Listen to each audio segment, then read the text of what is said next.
they're going to be very amazed, and they're going to try to understand how it is so much noise is coming from a group that's hardly moving. It is an honor to be here with you, and to be here with these cadets, and to be at this extraordinary place that so many presidents past have visited, and well, the president future is visiting today.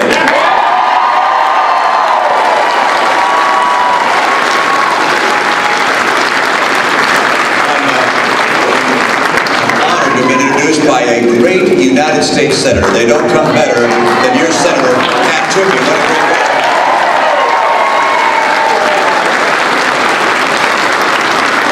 Jim Growlock is here. Appreciate his support. And Tom Smith, who's going to become the next U.S. Senator that will join Pat Toomey. Lieutenant Governor Connolly is here. I appreciate his support. And I thank you also to the president of this institution, Colonel James Doyle. Appreciate his willingness to open up this room for all of us to come and meet. And it looks like we've filled it to overflowing, as they say.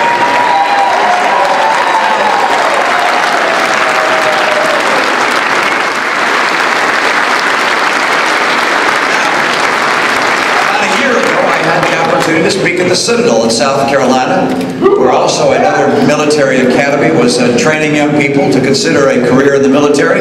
And just like this group of cadets behind me, they didn't move when I told my jokes, so I learned not to worry about that. But at that address that I gave there, I said a number of things that I thought were important. One was that this next century, the one we're now in, must be an American century. And by that I mean that America must continue to lead the free world, and the free world must continue to lead the entire world. There are other models out there. There are people around the world wondering, should we follow America and the model of freedom with opportunity that's presented by economic freedom and personal freedom and economic freedom, or should we instead follow the model of a nation like China, for instance, whose economy is growing? Do you understand that China's economy is growing at about 7 or 8%? Russia's economy is growing at 4%, and our economy is growing at 1.3%. Now, we're in a very different road than what I think the people of the world expected for the United States of America. And if I'm elected president of this country, I will get us back on a road.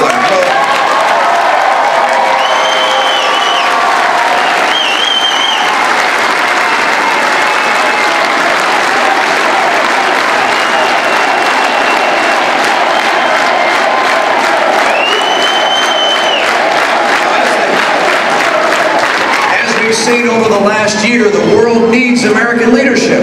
I think we look around and we say, why is it we're at the mercy of events? Why are we not shaping events? And the other day the president said that, you know, he has a vision for what's going to happen in the Middle East, but that there are going to be bumps in the road along the way. You know, I don't consider 20 or 30,000 people dying in Syria just a bump in the road, or a Muslim Brotherhood president in Egypt a bump in the road. I don't consider the killing of our diplomats in Libya as a bump in the road, and I sure as heck don't consider Iran becoming nuclear a bump in the road. We need someone who recognizes it.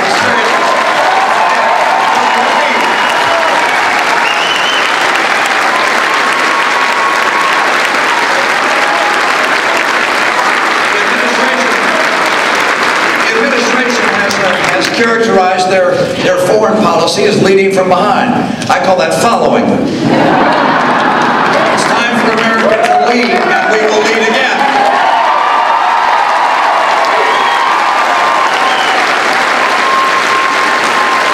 I know what it takes to get this country going again. The president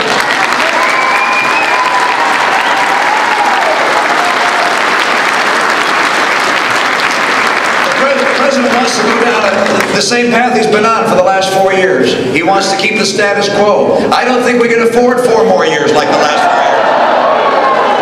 The president calls his campaign slogan, forward. I call it forewarned. All right, we know where it is. We don't want to go there. The president thinks we need another stimulus. How did that last stimulus work out? Not so well. The president wants to grow government. I think government should be smaller, not bigger. I don't want it to take more from us. There's one new agenda item the president has, Of course, he raised taxes with Obamacare, but he's got another tax in mind. He wants to raise the income tax. I don't want to raise taxes on the American people, not when our economy is in the kind of trouble it's in. I will not raise taxes on middle-income Americans.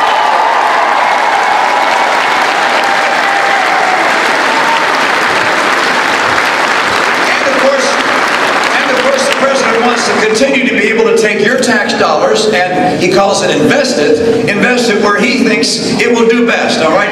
He likes to pick winners and losers, although his experience is mostly picking losers. Look, he takes your money and puts it into Solyndra and Fisker and Tesla and Enter One and one after the other of these things. Look, it is not government that guides our economy. Our economy does not run because we have bureaucrats telling us what to invest in or what jobs to have.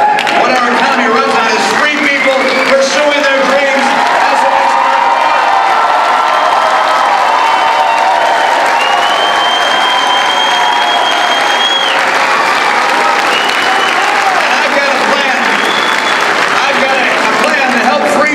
Pursue their dreams and get this economy going. And the good news is this: it'll create 12 million jobs, putting Americans back to work again. And by the way, as we have those 12 million jobs created, you're going to find competition among employers trying to hire the best people. And so wages are going to go up again. Take-home pay is going to go up again. We've had 4 years where take-home pay goes down. That's the wrong way. We can't continue. Did you see that median income in America has dropped by some $4,000 over the last 4 years? Median income is about $50,000 bucks. You drop that by 4,000. Think what that does to American families. Think how difficult it is for them to be able to put food on the table at the end of the week. This is just not right. The president's policies have not worked. My policies to create 12 million jobs will bring more take-home pay, more hope, and more prosperity for every family in America.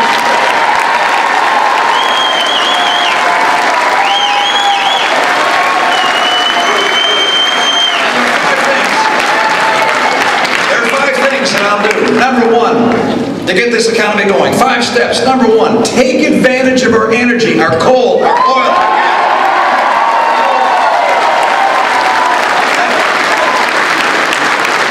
And by the way, that's not just a slogan. I know what I'm going to do. I'm going to double the number of permits and licenses we give for drilling on federal land. I'm going to make sure we have regulations that keep our air and our water clean, but I'm not going to have regulators keep us from being able to use our coal. It's a resource we must be able to continue to use.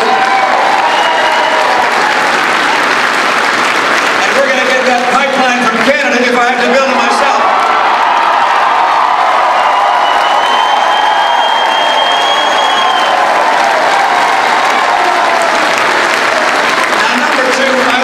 Trade to work for us. I want trade to work for us. I want to open up new markets for us to have trade and sell our goods. They often create higher paying jobs than even the domestic jobs. So I want more trade for us.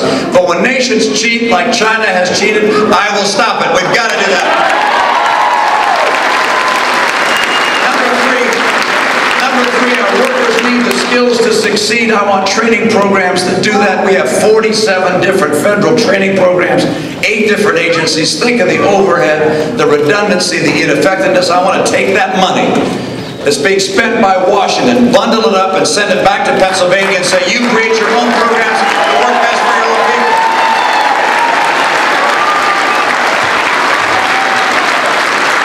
And I want our kids in public schools to be able to get the very best education, the kind of education that these men and women have fought to get themselves. I want them to have terrific schools that are the best in the world. We're not there today. It's time for us to put our kids and their parents and the teachers first and put the union behind.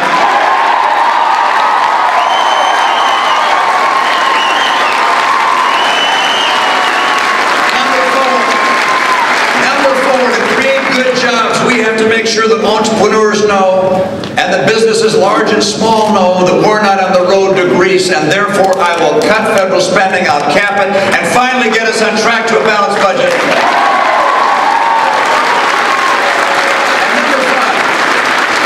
number five, I want to champion small business. I want small business to have a boost from America. I want to keep our taxes down on small business. I want regulations to be updated and as small as they they can be for small business. And by the way, I want to take that big cloud off of the small business world that's hanging over them. 3/4 of them say they don't want to hire more people because of this cloud. And that cloud is Obamacare. We're going to repeal it.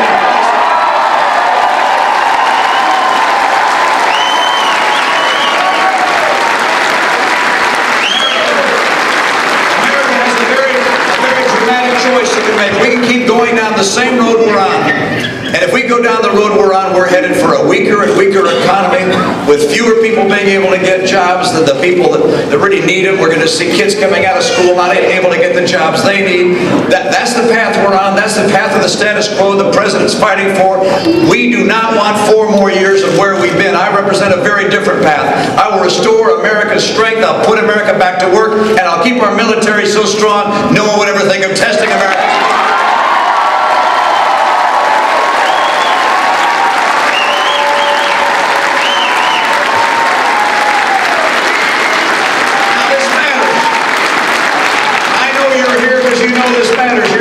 To say hi to me, I'm a nice guy, but that's not why you're here.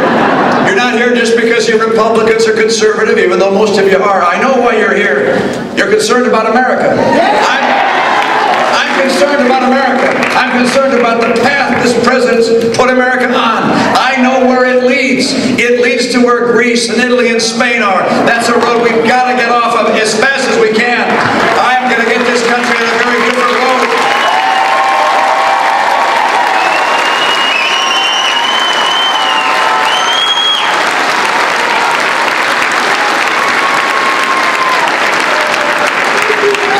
For the 23 million Americans that are fighting to get a better job. It matters for the young people coming along that wonder whether they're going to get stuck with our bills and no jobs at the end of their education.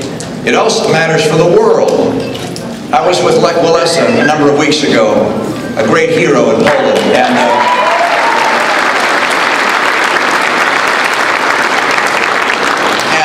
I came in to see him. He said, "You must be tired. You came from America. You sit, I talk, you listen." And so I sat, and he began to speak, and he said this time and again: "Where's American leadership? The world needs American leadership. You're the only superpower on the planet. Where is your leadership?" And then he talked about the Middle East or some other corner of the world, and then repeat again: "Where is American leadership?" Look, we can't be leading from behind. America must lead, and that begins with strong homes and values and commitment to our values. It includes a strong economy that puts us to work and that can fuel a military that's so strong that the world looks at it with increasing respect. I will strengthen America. We will make sure America leads in our homes, in our economy, and in our military. I need something from you. That's my commitment to you. I need you to go out and find someone who voted for Barack Obama and get him to vote for me, all right?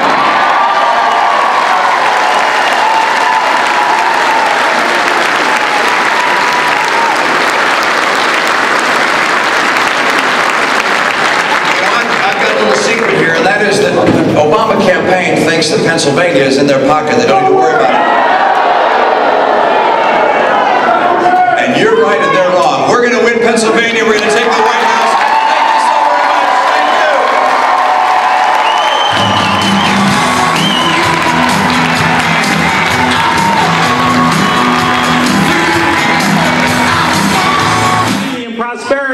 That we've got the candidate who's going to do that. Join me in welcoming the next President of the United States, Mitt Romney.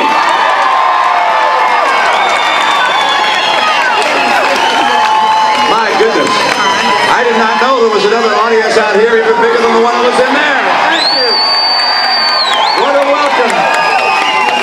What a surprise you're going to give the Obama campaign on November 6th out there. Thank you so much for your help. Now, you just heard me give my speech, didn't you? Yeah, well, I'm not going to do that again. I'm going to mercifully spare you of that, but I just want to come out and have a chance to say hi to you, express my appreciation to you. I know what a sacrifice it is for people to get out on a day like this and to spend time, and I appreciate that. I know that I also need you to get out and make your calls to your neighbors, get friends to come to the polls. This is a critical time. We're deciding what America's going to be. All right, we're really deciding whether we're going to go down the path to a more and more intrusive government, It's larger and larger. It tells us what kind of health insurance we have to have. That ultimately stands between us and our doctor. This is a time we're able to decide what America is. And is America the nation of freedom and opportunity and hope, or whether instead America is a nation like some of these European nations that has a government that tells them how to live their life? Look, that will lead to us not having the prosperity and the hope that we've always enjoyed in this country. More Americans today think that we're not going to have a bright future for our kids than those who think the future is going to be brighter. Look, it's always been the characteristic of America to believe in the future. People wonder about that today. But one thing I can assure you, if you do the job that I need you to do and help get me elected, we'll make sure every American knows the future is brighter. We're going to bring back America.